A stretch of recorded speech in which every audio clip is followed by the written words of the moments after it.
Destin tragique. Marvin Gaye, l'héritage d'un génie tourmenté.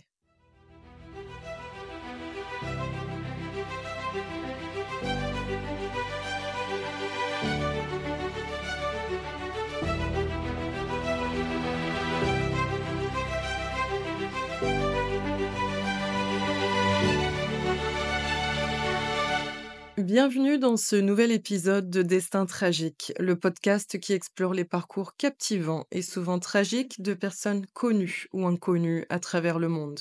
La musique soul a connu de nombreuses voix légendaires, mais peu ont eu un destin aussi tumultueux que celui de Marvin Gaye.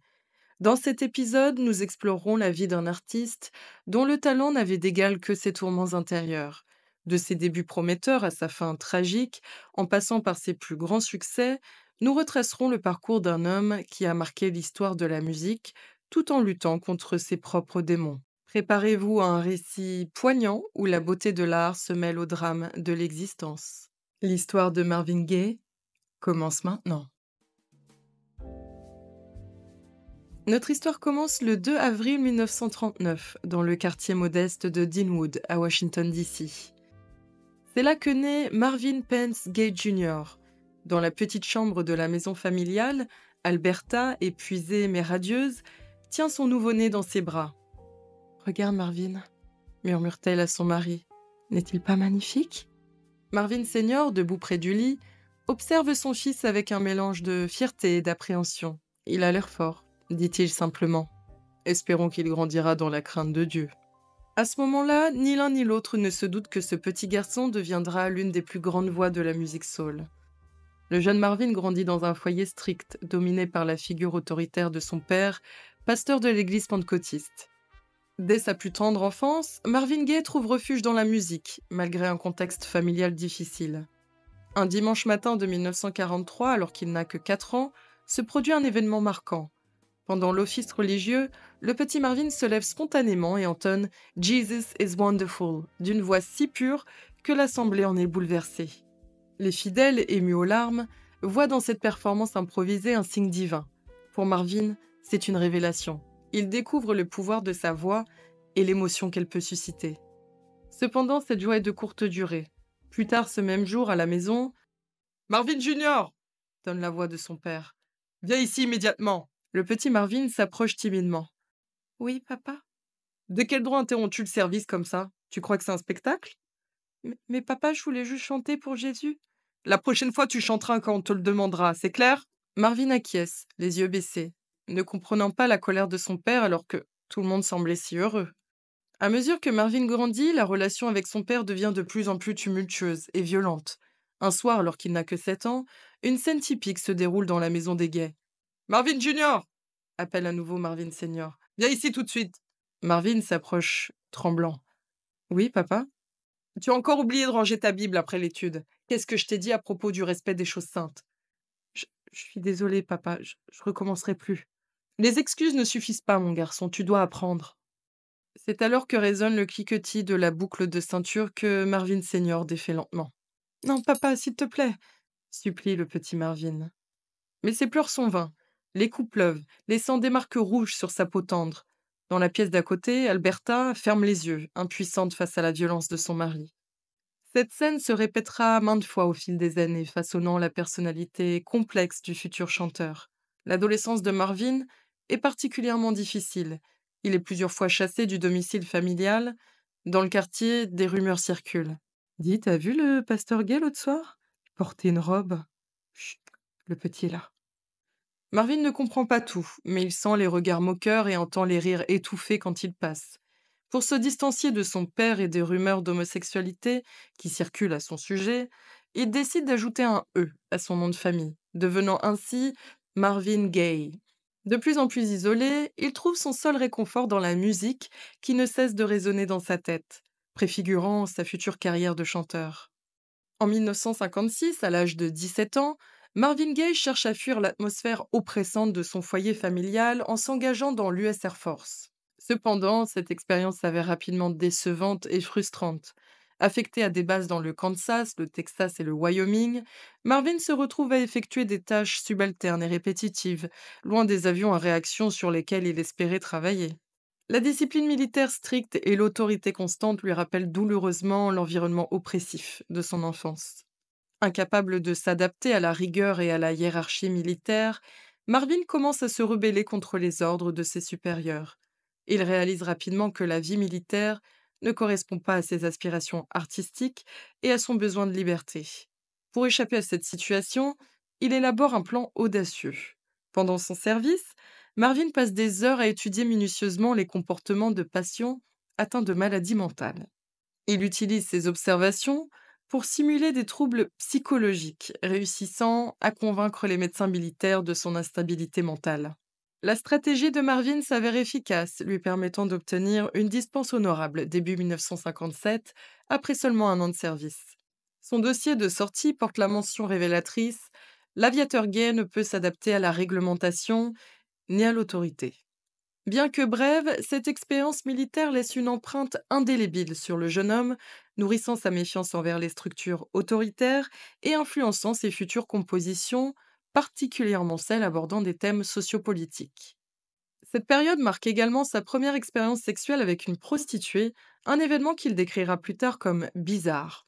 Cette rencontre éveille en lui une fascination ambivalente pour ce qu'il appellera l'amour à vendre, mêlant attraction et répulsion. Cette dualité imprégnera profondément sa vie personnelle et sa musique, devenant un thème récurrent dans son œuvre artistique. De retour à la vie civile, Marvin intègre plusieurs groupes de doo-wop, dont The Rainbows et The Marquis. C'est avec ce dernier groupe qu'il attire l'attention de Harvey Fuqua, fondateur des Moonglows, qu'il intègre à sa formation. Sous la direction de Fuqua, le groupe change de nom pour devenir Harvey and the New Moonglows et s'installe à Chicago. C'est là que Marvin enregistre son premier lead vocal sur la chanson Mama Lucy. En 1960, Marvin déménage à Détroit avec Harvey Fuqua. Un soir, dans un petit studio enfumé de Tri-Fi Records, Marvin s'installe derrière la batterie pour une session d'enregistrement. Hé, le nouveau, lance le producteur. Tu peux nous donner un rythme plus soutenu sur ce morceau? Marvin hoche la tête et commence à jouer ses baguettes d'encens sur les pots avec une précision remarquable. Les musiciens échangent des regards impressionnés. Quelques mois plus tard, lors d'une soirée de Noël chez Berry Gordy, le président de Motown, Marvin se retrouve devant un piano. Allez, mon garçon, l'encourage Gordy, un verre à la main. Montre-nous ce que tu sais faire. Marvin, nerveux mais déterminé, pose ses doigts sur les touches et commence à chanter. Sa voix remplit la pièce, captivant l'assemblée. Gordy, les yeux écarquillés, se penche vers son assistant. C'est qui ce gamin? Je le veux dans mon label. L'année suivante, Marvin se présente pour une audition officielle chez Motown Records. Face à lui, Berry Gordy, entouré de ses producteurs, l'observe attentivement. Bien, Marvin, dit Gordy. On m'a dit que t'avais du talent. Montre-nous ce que tu sais faire. Tu connais Mr. Sandman? Marvin acquiesce, prend une profonde inspiration et commence à chanter a cappella. Et à la surprise de tous, il imite parfaitement les différentes voix du groupe The Chordettes, passant d'un registre à l'autre avec une aisance déconcertante. Quand il termine, un silence stupéfait règne dans la pièce. Gordy se lève lentement, un large sourire aux lèvres. Mon garçon, dit-il en tendant la main à Marvin. Bienvenue chez Motown. Marvin serre la main de Gordy, le cœur battant. Il ne le sait pas encore, mais ce moment marque le début d'une relation complexe qui façonnera sa carrière et sa vie. Les premières années chez Motown sont difficiles pour Marvin, qui peine à trouver son style, mais sa persévérance finit par payer. En 1962, il connaît son premier succès avec Stubborn Kind of Fella. S'ensuivent une série de hits qui font de lui l'une des stars montantes de la Motown: Pride and Joy, How Sweet It Is to Be Loved by You et I'll Be Doggone. En 1964, Marvin épouse Anna Gordy, la sœur de Berry Gordy. Cette union, qui durera 13 ans, est tumultueuse dès le début. Anna, de 17 ans, son aînée, exerce une grande influence sur la carrière de Marvin. Un jour, alors qu'il travaille sur une nouvelle chanson, Anna entre dans le studio et suggère des modifications aux paroles. Marvin, initialement réticent, finit par accepter ses suggestions. La chanson You're Wonderful One devient un hit, renforçant l'emprise d'Anna sur la carrière de son mari. Parallèlement à sa carrière solo, Marvin se distingue dans des duos mémorables, d'abord avec Mary Wells, puis avec Kim Weston, mais c'est sa collaboration avec Tammy Terrell qui marquera les esprits. En 1967, Marvin forme un duo mythique avec la jeune et talentueuse Tammy Terrell. Leur première rencontre en studio pour l'enregistrement de Ain't No Mountain High Enough est électrique. Dès les premières notes, une alchimie vocale exceptionnelle se crée entre eux. Cependant, le destin en décide autrement. Tammy, atteinte d'une tumeur au cerveau, est trop faible pour chanter en même temps que Marvin. Ils doivent donc enregistrer leurs parties séparément. Dans le studio d'enregistrement de Motown, l'atmosphère est électrique. Marvin et Tammy se préparent à enregistrer You're All I Need to Get By. Le producteur fait signe que l'enregistrement va commencer. Prête, Tammy demande Marvin avec un sourire chaleureux. Toujours prête pour toi, Marvin, répond Tammy, un brin de fatigue dans la voix. La musique démarre et leurs voix s'entremêlent parfaitement. Soudain, au milieu du refrain, Tammy vacille. Tammy s'inquiète Marvin. Sans un mot, elle s'effondre dans ses bras. Coupez crie le producteur. Quelqu'un appelle une ambulance. Marvin, tenant Tammy inconsciente, murmure. Tiens bon, petite sœur, je suis là. Cet épisode dramatique laisse une empreinte indélébile sur Marvin. Dans les semaines qui suivent, malgré l'inquiétude, ils continuent à travailler ensemble. Comment te sens-tu aujourd'hui demande Marvin à chaque session. Assez bien pour chanter pour toi, répond invariablement Tammy, cachant sa douleur derrière un sourire. Lors de l'enregistrement de Ain't Nothing Like the Real Thing, leur complicité est palpable. C'était parfait s'exclame le producteur après la prise. Marvin et Tammy échangent un regard complice. On forme une sacrée équipe, hein dit Marvin. La meilleure, acquiesce Tammy. Mais la maladie progresse inexorablement. Le 16 mars 1970, Marvin reçoit l'appel qu'il redoutait tant. Marvin, dit la voix au téléphone. Tammy, elle est partie. Le monde de Marvin s'écroule. Dans les jours qui suivent, il s'isole dans son studio, rejoint inlassablement leur duo. Comment je vais faire sans toi, Tammy murmure-t-il dans le vide. La dépression s'installe, profonde et tenace. Marvin, dévasté par la perte de sa complice artistique, se perd dans ses pensées. Elle n'avait que 24 ans. C'est injuste, tellement injuste. Ce deuil marque un tournant dans sa carrière et sa vie personnelle, le poussant vers des chemins plus sombres et introspectifs. Cette période difficile coïncide avec un tournant dans la carrière de Marvin. Influencé par les mouvements sociaux de l'époque et profondément affecté par la guerre du Vietnam où son frère Frankie est engagé, il décide de prendre le contrôle de sa musique et d'aborder des thèmes plus engagés. Un soir de 1970, Marvin Gaye et Reynaldo Obi Benson des Four Tops sont assis dans le studio de Motown, partageant un verre après une longue journée d'enregistrement. Marvin, tu croiras jamais ce que j'ai vu à Berkeley, commence Obi, le regard sombre. Vas-y, raconte-moi, répond Marvin, intrigué. Des flics qui tabassaient des manifestants pacifiques. Marvin se redresse, choqué. C'est pas possible, c'est quoi ce bordel? Je me suis dit la même chose, qu'est-ce qui se passe dans ce pays? Ces mots résonnent dans l'esprit de Marvin toute la nuit. Le lendemain matin, il se précipite au studio, inspiré. Les gars, j'ai une idée pour un nouveau morceau, annonce-t-il à son équipe. Pendant des heures, Marvin travaille frénétiquement, incorporant des sons de la rue, des conversations, créant une ambiance unique. À la fin de la journée, What's Going On est né. Quelques jours plus tard, Marvin fait écouter le morceau à Berry Gordy dans son bureau. Je sais pas, Marvin, dit Gordy en secouant la tête. C'est trop politique, ça correspond pas à l'image de Motown. Berry, c'est important, c'est ce qui se passe dehors, dans la vraie vie, insiste Marvin. Je comprends, mais nos auditeurs veulent de la musique pour danser, pas pour manifester. Marvin se lève, déterminé.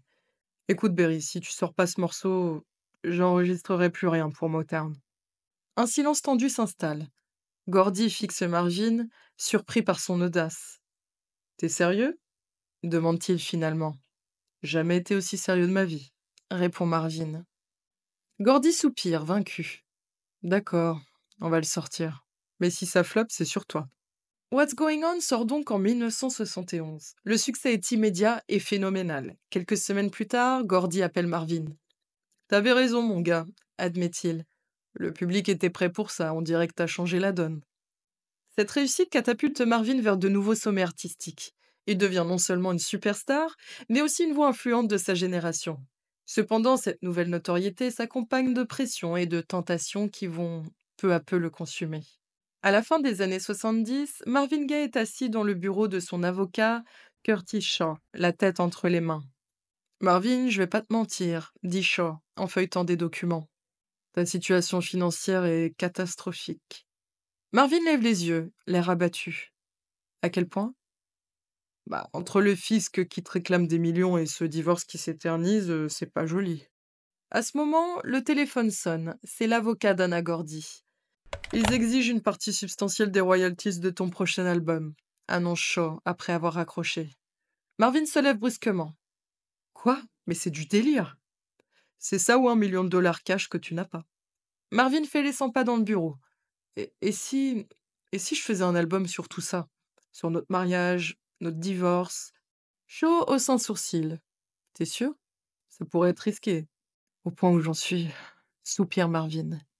Quelques mois plus tard, dans le studio d'enregistrement, Marvin travaille sur Here My Dear. Son producteur, Art Stewart, l'écoute avec attention. C'est intense, Marvin, commente Art. Tu es sûr de vouloir être aussi direct? Marvin hoche la tête. C'est ma thérapie. Et puis Anna voulait une part de mon album? Elle va l'avoir. Pendant ce temps, dans un autre quartier de Los Angeles, Anna Gordy discute avec son frère, Berry Gordy, le fondateur de Motown. Je sais plus quoi faire avec Marvin, confie Anna. Tout est devenu si compliqué. Berry soupire. Vous étiez trop différents dès le départ, Anna. Cette différence d'âge. Ce n'est pas que l'âge, rétorque Anna. C'est la drogue, les infidélités. J'ai l'impression d'avoir perdu le Marvin que j'ai épousé. De retour au studio, Marvin met la touche finale à l'album. Tu sais que ça risque de pas bien se vendre, demande Art. Marvin hausse les épaules. Peu importe, c'est ce que j'avais à dire. L'album sort en décembre 1978. Comme prévu, les ventes sont décevantes, aggravant encore la situation financière de Marvin. Mais pour lui, c'est une étape nécessaire vers sa libération artistique et personnelle. Parallèlement à ses problèmes conjugaux, Gay accumule une dette colossale envers le fisc américain, atteignant 4,5 millions de dollars. Sa dépendance à la cocaïne, de plus en plus coûteuse, ne fait qu'exacerber ses difficultés financières. De plus, ses albums récents n'ont pas rencontré le succès commercial escompté, réduisant considérablement ses revenus. En 1977, peu après son divorce d'avec Anna, Marvin épouse Janice Hunter, avec qui il entretenait une relation depuis plusieurs années et qui lui avait déjà donné 2 enfants. Cependant, ce second mariage s'avère tout aussi tumultueux que le premier.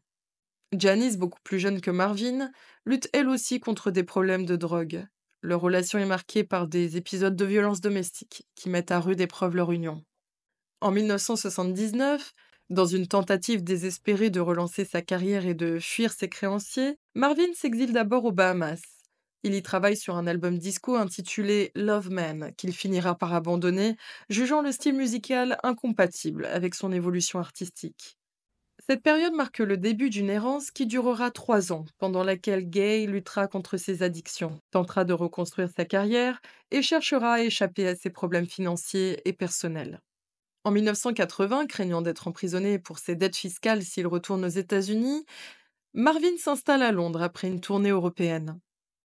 En 1980, craignant d'être emprisonné pour ses dettes fiscales s'il retourne aux États-Unis, Gay s'installe à Londres après une tournée européenne. Puis le 14 février 1981, Marvin descend du ferry à Ostende en Belgique, son fils Bubby à ses côtés. Le vent froid de la mer du Nord le fait frissonner. Papa, pourquoi on est ici? Demande Bubby, regardant autour de lui avec curiosité. Marvin soupire. Pour un nouveau départ, mon fils. Un nouveau départ. Freddy Couzert, l'hôtelier qui a convaincu Marvin de venir à Ostende, les accueille sur le quai.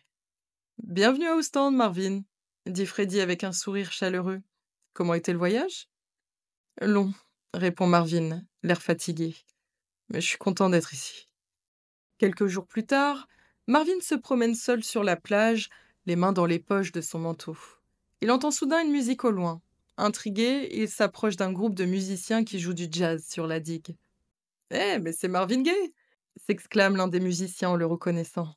Marvin sourit timidement. Vous me connaissez? Bien sûr, on adore votre musique, répond le saxophoniste. Vous voulez chanter avec nous? Marvin hésite un instant, puis hoche la tête. Pourquoi pas?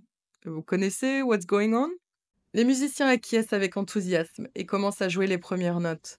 Marvin ferme les yeux et commence à chanter. Sa voix, d'abord hésitante, gagne en assurance. Les passants s'arrêtent, formant un cercle autour du groupe improvisé.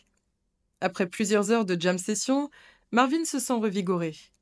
Merci les gars, dit-il aux musiciens. Ça faisait longtemps que j'avais pas pris autant de plaisir à chanter. Revenez quand vous voulez, répond le guitariste. La musique, c'est la meilleure thérapie. Marvin hoche la tête, pensif. Sur le chemin du retour vers son appartement, il murmure pour lui-même. Peut-être qu'il est temps de recommencer à créer. Inspiré par l'atmosphère d'Ostende, Marvin commence à travailler sur un nouvel album.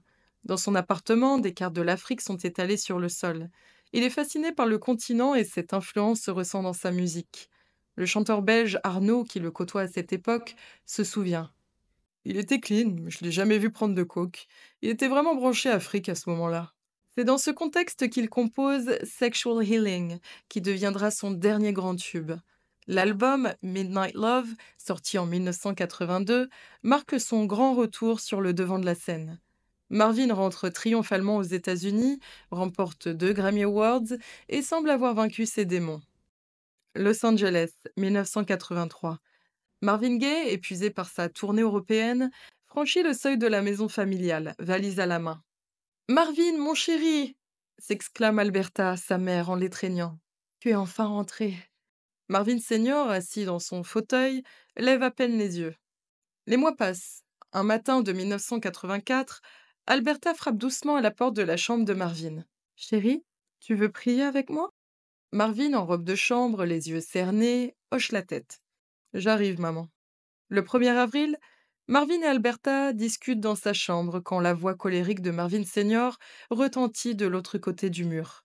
Où est ce foutu papier d'assurance? Hurle-t-il. Marvin soupire.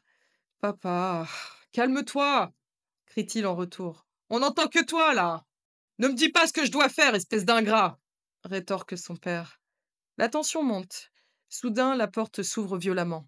Marvin Senior, la laine chargée d'alcool, fait éruption dans la chambre. Je t'avais dit de ne pas entrer, rugit Marvin en se levant brusquement.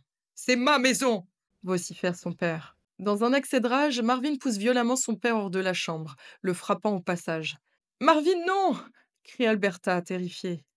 Tu sais ce qu'il a dit. Mais il est trop tard. Quelques minutes plus tard, Marvin Senior réapparaît, un revolver à la main. Papa, murmure Marvin, soudain conscient de la gravité de la situation. 2 coups de feu retentissent, brisant à jamais le destin d'une légende de la soul. Le pistolet utilisé avait été personnellement offert par Marvin Gaye à son père pour Noël quelques mois plus tôt. Alberta s'enfuit alors de la chambre en criant, apeurée que son mari lui tire aussi dessus. En entendant les coups de feu, le frère de Marvin se précipite dans la chambre et trouve son grand frère gisant par terre. Marvin Gaye lui aurait alors dit « J'ai eu ce que je voulais.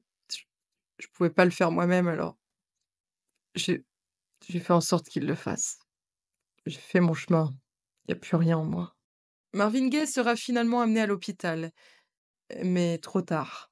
Son père écope de seulement 6 ans de prison avec sursis et 5 ans de mise à l'épreuve. Il sera enfin envoyé dans une maison de repos jusqu'à sa mort en 1998.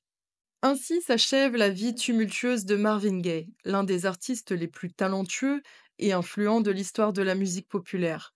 Sa voix unique, mêlant douceur et puissance, a marqué des générations d'auditeurs. Ses chansons, oscillant entre engagement social et sensualité assumée, ont redéfini les contours de la musique soul.